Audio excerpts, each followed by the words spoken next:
5, 4, 3, 2.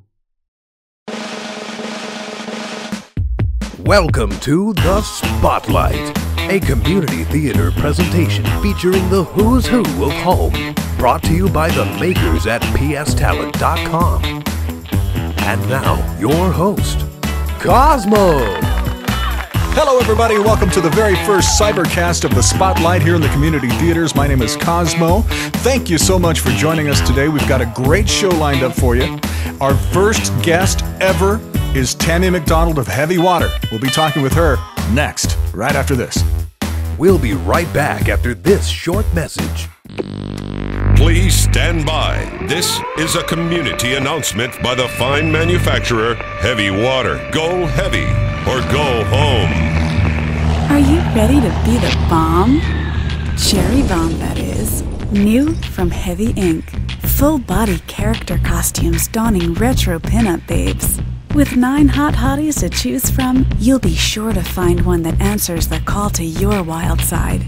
With stylized hair and makeup, full-body tattoos, barely there themed costumes, and custom animations, you'll be turning more than just heads at home. Get inked with Heavy Ink pinups. Go heavy or go home. Welcome back to The Spotlight. Once again, your host, KOZZMO. And welcome back to Spotlight. I'm KOZZMO from pstalent.com. We've got our very first Spotlight guest ever, and it's Tammy McDonald of Heavy Water. Hi, Tammy. Hey. Now, listen, you guys have been doing a lot of cool stuff lately. What is Heavy Water, first of all, and what do you do? Well, we are a game development studio. Over the last 3 to 4 years, we've been focusing on Sony Home. And our first forte into Sony Home started with Electronic Arts and doing the EA Sports Complex. And from there, we became hand developers, and from there, we became publishers. And we've really enjoyed the work relationship and the content that we're able to put together. So we're developers, we're publishers, we're designers, and we're gamers. You're about ready to release the Pinup Girls, correct? When is that coming out? We have what we're calling Heavy Ink 2, and that release actually will feature 2 different styles of content. We've broken it down to the pinups, and we also have our tribal tattoos. And I believe we want to give it about 2 weeks after the release of the pinups. What was the inspiration behind the Pinup Girls? Personally, I needed to see a little bit more variety for the female outfits and clothing. And when we received feedback, because we have a Heavy Ink website, which is heavyink.com, and we were really into getting feedback from the community. And so a lot of the female users, they wanted to see the tattoos that were offered for men to also be available for the women, and they definitely wanted full-body tattoos. And women put tattoos in all sorts of great places that should be seen. And so with that being said, scantily clad girls was just the only way to go. And I love the rockabilly look. I think pinups are extraordinarily sexy, and I think it's a great way for women to express themselves in home. On something like this, from concept to release, how long typically, and is there a typical time that it takes to get it out?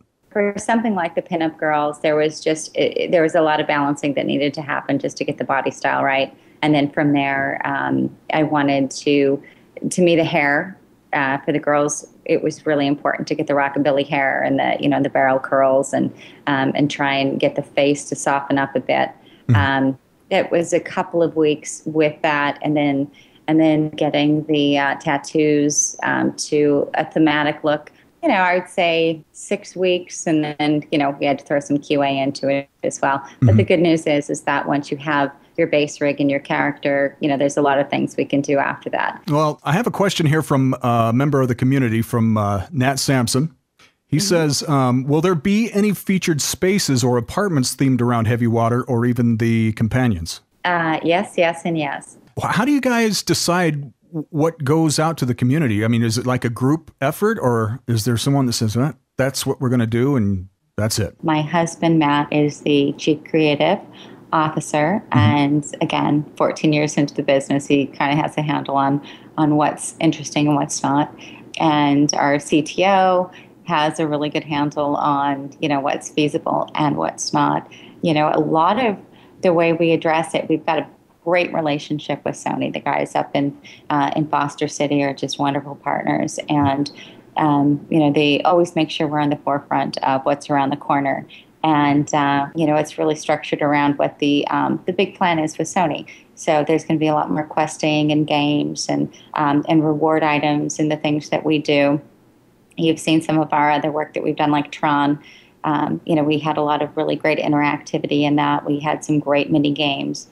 And, for us, it's always providing the user with something that is going to be compelling, that they don't feel like, I bought it and there's not much I can do with it. And we really have a lot of great ideas around lore. So for us, there's a lot of backstory, there's a lot of connectivity, and we see when we offer a space that there'll be add-ons, there'll be more to tell as we go. Are you a gamer at all, or are you just basically kind of behind the scenes? Right now, my favorite game is Rock Band, and I play the microphone. There you go.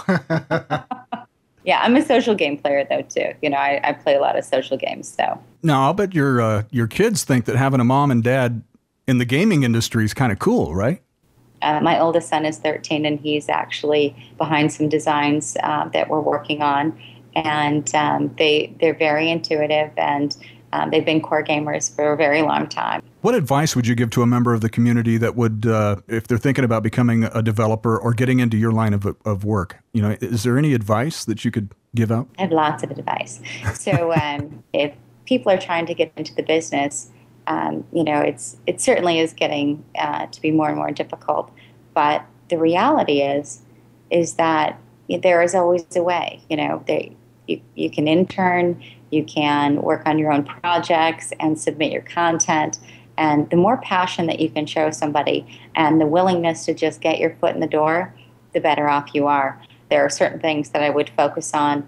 I would make yourself invaluable in the process and know as much as you can about connected gaming and social gaming as well. That's great advice. The other thing is, don't be afraid to pick up the phone and call people. Mm-hmm. I mean, I've had people submit resumes, and I'm like, wow, I love the story that this guy had on his on his resume on his website. And then I reach out to him, and the guy's like a no-show. And I'm like, wow, I was going to move this guy down here and give him an internship. Wow. And the kid's like working at a movie theater. So, I mean, I may not be like everybody else, but I like to give people opportunity. And I don't think you have to have gone to college or art school to be an artist or to know how to program. You just need to know production. And in order to know production, you got to be open-minded, and you got to learn, and you got to work hard. Well, Tammy, thank you so much for being here. This is Tammy McDonald of Heavy Water. Thank you so much for being our first guest, and congratulations on that, too, by the way. Oh, thank you so much. Appreciate it.